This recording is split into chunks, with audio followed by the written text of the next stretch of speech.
дар мавҷ барномаи иттилоотии хабар.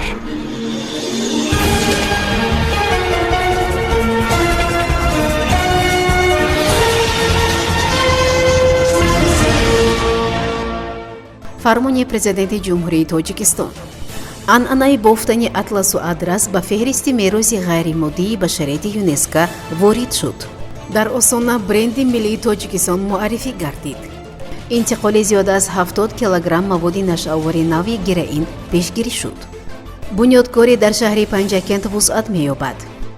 дар Хабаровск 3 донишҷӯи тоҷик ба авғошӣ муттаҳам мешавад.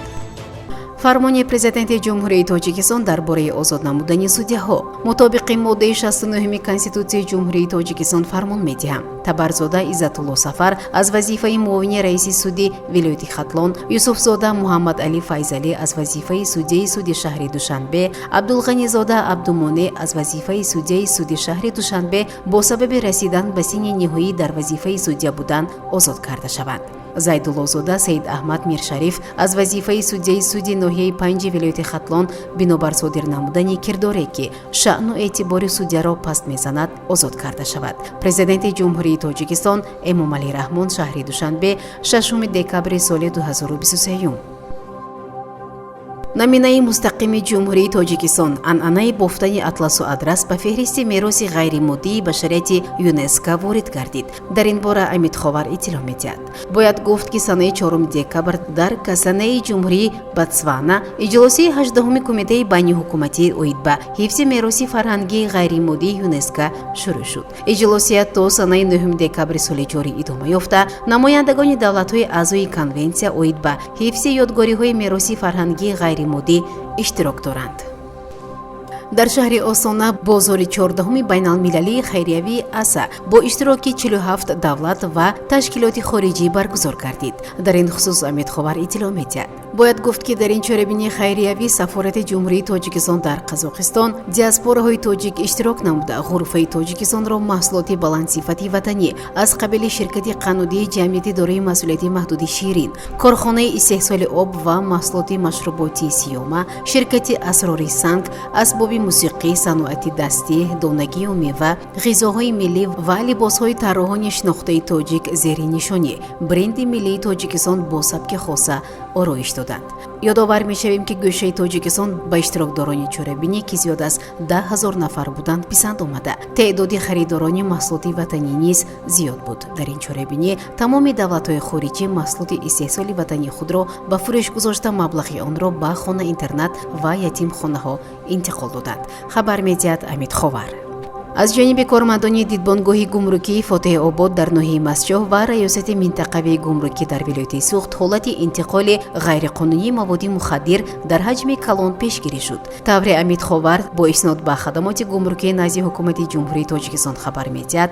санаи 21 ноябри соли равон тахминан соатҳои 9 субҳ ҳангоми гузаронидани назорати гумрукӣ ва корҳои фаври ҷустуҷӯӣ воситаи нақлиёти боркаши тамғаи Mercedes-Benz Actros 184 рақами қайди давлати U180 EN 797 бо ядаки тамғаи Schmitz Scott 24 рақами қайди давлатиаш TA 36-77 мутааллиқ ба Федератсияи Русия таҳти идораи ронанда шаҳрванди ҷумҳурии Тоҷикистон Бӯриев Меҳровар Ҳокимович соли таваллудаш 15 майи соли 1992 зода ва истиқоматкунандаи шаҳри Истаравшани вилояти Суғд бо гумони интиқоли ғайриқонунӣ воситаҳои нашадор боздошт шуд. ҳангоми аз назаргузаронӣ аз пинҳонгоҳи махсуси дохили бордони ин воситаи нақлиёт 65 бастаи полиэтилении рангаш сиёҳ ки дар дохили он маводи хокамонанди рангаш сафед бо бӯи махсус ҷойгир буд ёфта гирифта шуд. мувофиқи маълумотномаи мутахассис криминалисти шӯъбаи ташхиси криминалистикии раёсати вазорати корҳои дохилии ҷумҳурии Тоҷикистон дар вилояти Суғд аз 21 ноябри соли 2023 маводи мусодира шуда маводи нашаддори нави героин буда вазни умумии он 71 килограмму 110 граммро ташкил медиҳад. аз рӯи ин ҳолат нисбати шаҳрванд Бӯриев Меҳровар Ҳокимович ва дигарон парвандаи ҷиноятӣ оғоз шуда аз рӯи тобиати тафтишот ба прокуратураи вилояти Суғд ирсол гардид.